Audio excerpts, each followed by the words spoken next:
Hare Krishna. So this is continuing beyond illusion and doubt, originally entitled Dialectic, Spiritualism, Vedic Views on Western Philosophy by His Divine Grace, Srila A.C. Bhaktivedanta Swami Prabhupada.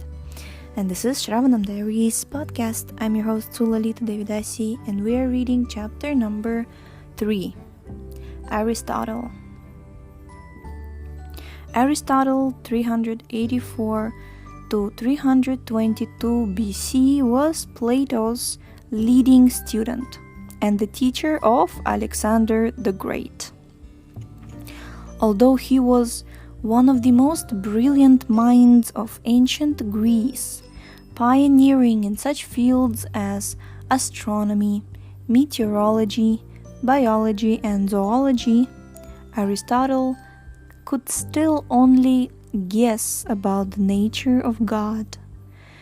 As Srila Prabhupada says here, quote, by speculation, Aristotle may have known something about God, but our point is that we can know everything about God from God Himself.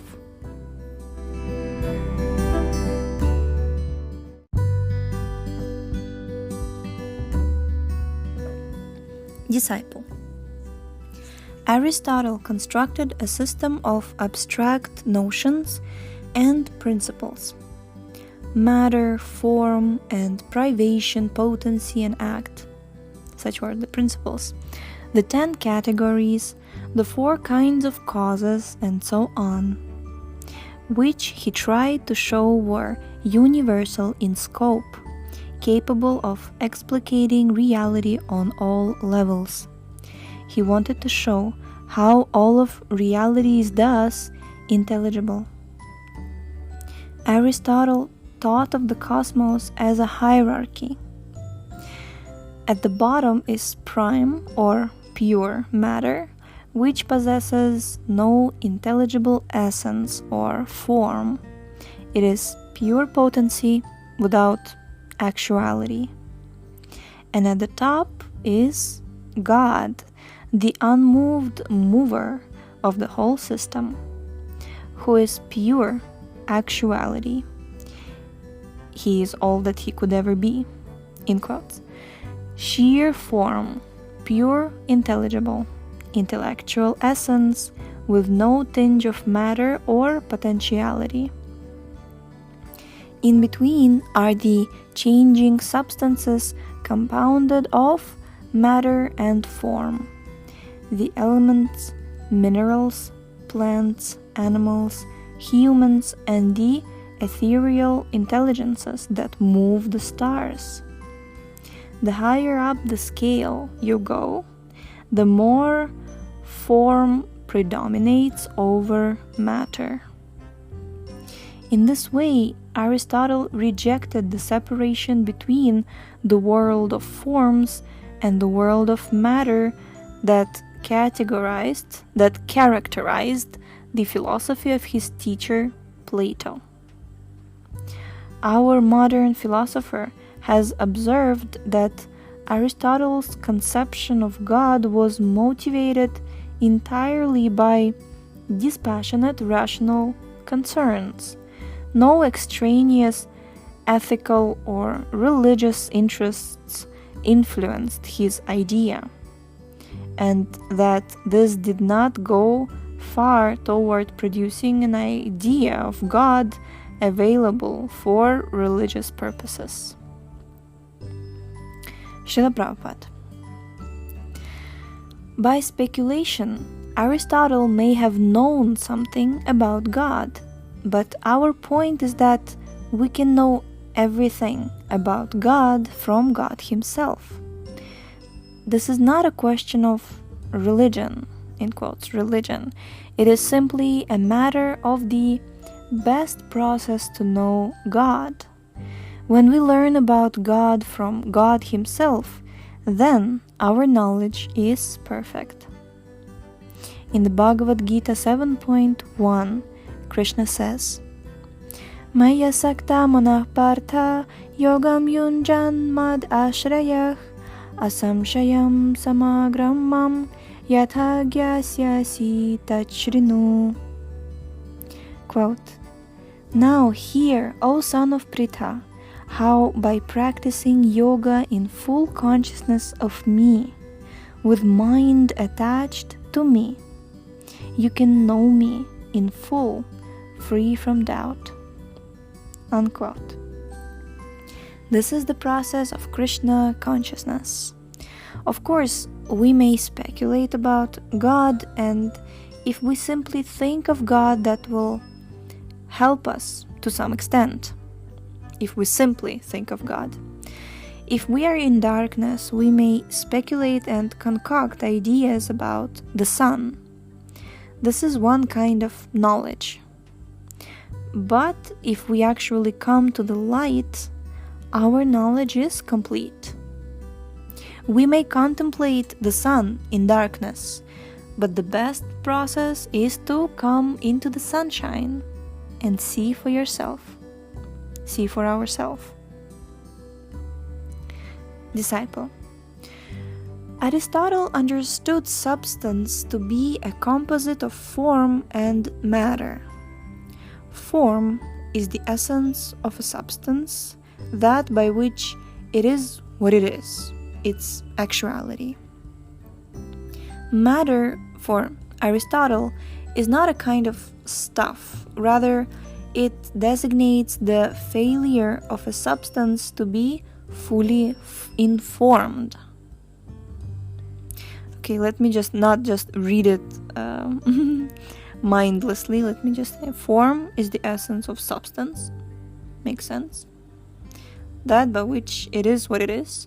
Matter is not a kind of stuff. Rather, it designates the failure of a substance to be fully informed. Okay. In other words, matter is a substance's potentiality for development toward form, or its disintegration away from form. God is perfect. He is pure form without potentiality or matter. But man is a combination of matter and form. Since man is form and matter, he is imperfect, less than fully real or realized. This imperfection is inherent, being located in matter or potentiality. Srila Prabhupada. Srila Prabhupada. That is nonsense. Man is not made of matter but is covered by matter. Man is made of spirit. If God is spirit, man is also spirit. In the Bible, it is also said that man is made in the image of God. Therefore, man is originally perfect. A person is generally healthy, but if he falls into a diseased condition, it is not his inherent imperfection. It is something external that has attacked a healthy man. According to his original nature, the living entity is healthy, or in other words, pure spirit.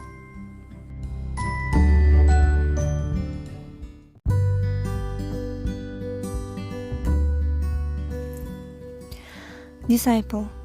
Although Aristotle criticized the Platonic separation between matter and form, his evaluation of these two was much like that of his teacher. Matter for Aristotle is unknowable and unintelligible, of no intrinsic worth. It is the cause of imperfection, change, and destruction. Form alone is the object of knowledge, the really real, the unchangeable and enduring. It alone endows the world with meaning, intelligibility, and intrinsic purpose. Srila Prabhupada. This means that the Supreme Absolute must have a form. Ishvarah Paramah Krishna Sachet Ananda Vigraha. The word Vigraha indicates form. That form is not dead, but is the activating spirit. Krishna's form is Satchit Ananda, eternal, fully cognizant and blissful. Our bodies are neither fully cognizant nor fully blissful, but Krishna's body is. He knows past, present, and future, and he is always happy. Our knowledge is limited, and we are always full of anxieties. Disciple. For Aristotle, form gives changing things an immanent goal or purpose, entelechy. Therefore, all matter has some form for its actualization. The world is an unfolding of phenomena realizing themselves. In other words, nature is driven by purpose. Srila Prabhupada. We agree with this. According to the Padma Purana, there are 8,400,000 varieties of living forms, and none of them are accidental. According to one's karma, one receives a particular form. Lord Brahma receives his form according to his karma, and the dog or cat receives its form according to its karma. There is no question of accident. Nature unfolds in accordance with a plan, by virtue of which these various forms are existing. Yastvindra mathavendra maho svakarma bandhanurupa falabhajana matanoti. From Indra down to the Indragopa, a microscopic germ. All living entities are working out the results of their karma. If one's karma is good, he attains a higher form. If it is not good, he attains a lower form. There is a process of evolution. The living entity passes from one species to another, from fish to trees to vegetables to insects to birds, beasts, and humans. In the human form, the result of evolution is fully manifest. It is like a flower unfolding from a bud. When the living entity attains the human form, his proper duty is to understand his lost relationship with God. If he misses this opportunity, he may regress. Aristotle is correct, therefore, when he says that everything has a purpose. The whole creative process aims at bringing the living entity back home, back to Godhead. Disciple. Does every living entity eventually come to that point? Srila Prabhupada. As a human being, you can properly utilize your consciousness, or you can misuse it. That is up to you. Krishna gives Arjuna instructions and then tells him that the decision is up to him. Under the orders of Krishna, nature has brought you through so many species. Now, as a human, you can choose whether to return to God or again endure the cycle of birth and death.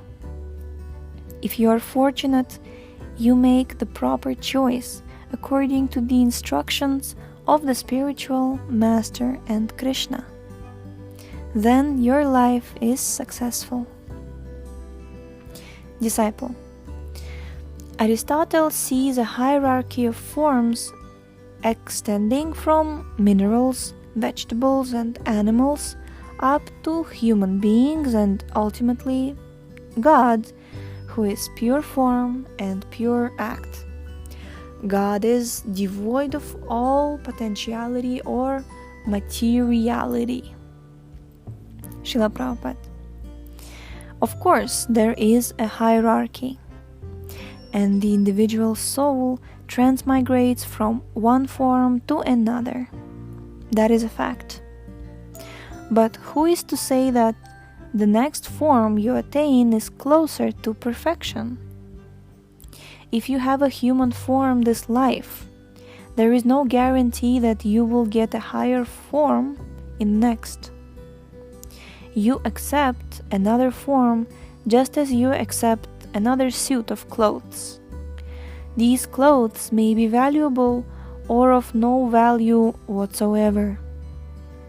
You get your clothes according to the price you pay, and you accept a form according to your work.